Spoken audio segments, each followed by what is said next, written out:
Hi guys, hope you're doing well. Finally, the COVID has shown signs of respite to us, and so we have a lot of international tours planned for 2022. And one of the most important destinations for us is, of course, Kenya.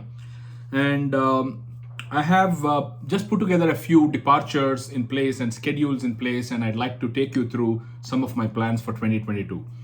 So, I want you to understand Kenya specifically because I have immense experience here. I must have done more than 45 tours to Kenya in the last 13, 14 years since I first went there. I think 15 years now since I went there in 2007. So I want you to understand Kenya has rains which are called the short rains and the long rains. The long rains are usually between March, April, some parts of Feb as well, and early May. And by mid May, the long rains have stopped.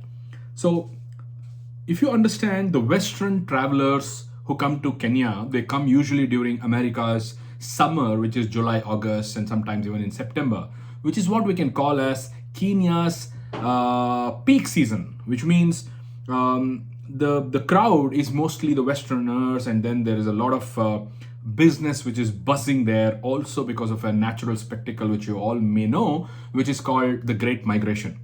Now, it is the summer in Kenya as well, which means the grass is completely brown and there's a lot of tourists. There's a lot of people looking forward to seeing the crossings, as we call it, wildebeest, which are actually in the Masai Mara region of the Serengeti Biosphere Reserve. Masai Mara is just a small portion of it.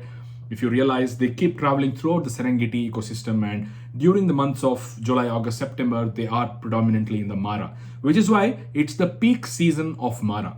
Now, Mara, or Kenya specifically, also has a high season. The high season is between Christmas, New Year, and these small dates between 20th to 20th to about 2nd of Jan or something like that.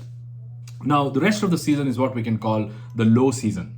Now, what do these seasons mean to photo enthusiasts? Honestly, the big cats are always there, which is predominantly one of the biggest reasons why people go to Africa, right? Big cats are always there. So I think a smarter photo enthusiast or a smarter wildlife enthusiast would want to go to Kenya when it's not crowded. So my recommendation to somebody who is going to Kenya for the first time is to not go during the crossings or the Great Migration, as we call it. That's because the prices are expensive, very high, and also there is a lot of people. I have been going to Kenya in the month of May, especially the last 10 days of May for the last 12 years. And I think this is something which is a very smart decision that I think I persuade people to take. That's one, because it's green. It's great to see big cats in greenery. Two, it's also the cheapest time of the year to go to Africa, especially to Kenya. Why would you want to spend a premium on hotels, cars, drivers, and everything to see a giraffe, to see a zebra, to see a hippo, to see lions, leopards, cheetahs, and all of these animals which are there throughout the year? The only thing which you will not see during the month of May is the mega herd, the massive herds of wildebeest and zebra which cross the Mara River, the Talek River, and all of that. Which, of course, I must tell you one thing, don't go to Kenya if you want to go there just once in your lifetime, if you're a true nature lover and a wildlife lover. You will go again at some stage for sure, which is why I think don't go to Kenya during the month of August to see the crossings, because you're spending premium rates to see other animals like giraffe, let's say elephants of Africa, lions, leopards, cheetahs, which are there throughout the year. So keeping that background in mind, my first product for Kenya is what we call as harvest in the savannah. As I said, after the long rains, there's a lot of greenery, and we use the term harvest so that we harvest wildlife sightings when we go to Africa. Harvest in the savannah. Now, we operate group tours for both photographers and wildlife lovers. So the photographers tour has only 3 people in a Land Cruiser, because each person needs both sides of the car.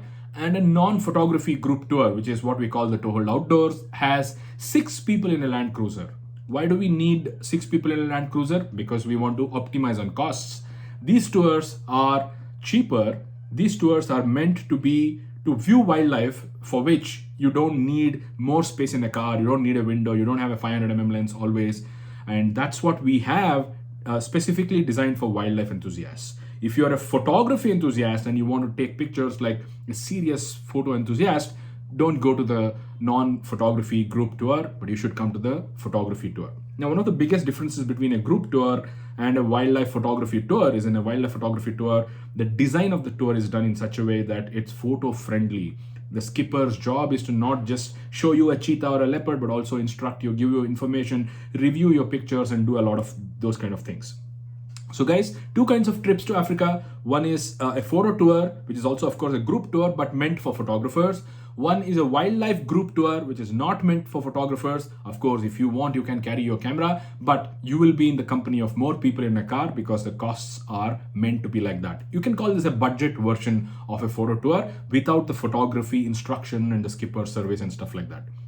Also, some people may want to go to Kenya on their own dates, in their own style, in their own fashion, own size of group, and all of that, which is what we call the Toehold vacations. We'll be happy to put together a customized package for you if you want to go to Africa on a specific date, on a specific number of days, with a specific number of people. Make it your own. And we can also add a Toehold skipper along with that if you want to take us along and benefit from the skipper's experience. But of course, it's going to cost you money. I know a lot of people keep saying your tours are very expensive. That's because they're probably comparing our tours to somebody else's tour who is probably not a photo tour operator but a wildlife tour operator.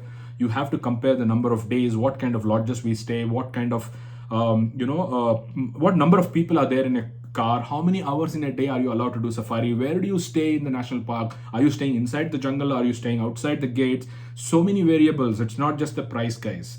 Also, you need to pay in order to be with somebody like me. Of course, we are not wildlife guides who come for a few $100s. There is a price attached to our time, and since it's a non-tangible asset, it costs some money, and that is the reason why you cannot compare a tour with Jayant Sharma with some other photo tour operator. I do cost money, and I would definitely not be a very cheap tour operator.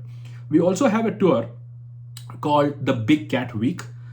That is something which I designed for photo enthusiasts who have been to Africa once or who actually want to work in Africa like a pro. And this tour has a little more luxuries with respect to wildlife sightings, the place of stay. We fly to the national park. We are very few people in a car, and the whole group size is itself around 6 to 9 people, so that we have ample time.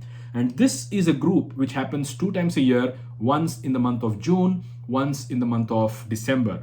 So during December, we have a trip between 27th of December to the 1st of Jan. Last 8-9 years, I get up on the 1st of Jan in Africa, with an exception of 2021, because on 2021 Jan, I was not able to go out of India. So I love this time of the year. Again, after the short rains in Kenya, Christmas to New Year in Africa. During the same time, we have this non-photography group tour as well, which is what is called Big Cat Party, which is again more people in a car, just a fun group, wildlife group, a lot of sightings which are similar places of stay, slightly budget accommodations, but then very cost-effective way of spending the New Year's Eve in Africa. We also have the Great Migration Tour, which we haven't announced yet because we are putting together some stuff which happens in the month of August and September, and we'll let you know about that. But for now, we are open for bookings for the month of May and June and December next year. May and June is, of course, Harvest in the Savannah, photography tour, non-photography tour, Big Cat Week, photography tour only in the month of June, that is 31st May to the 5th of June. And of course, next year's Christmas, New Year, which is a photo tour, which is Big Cat Week, and also Big Cat Party.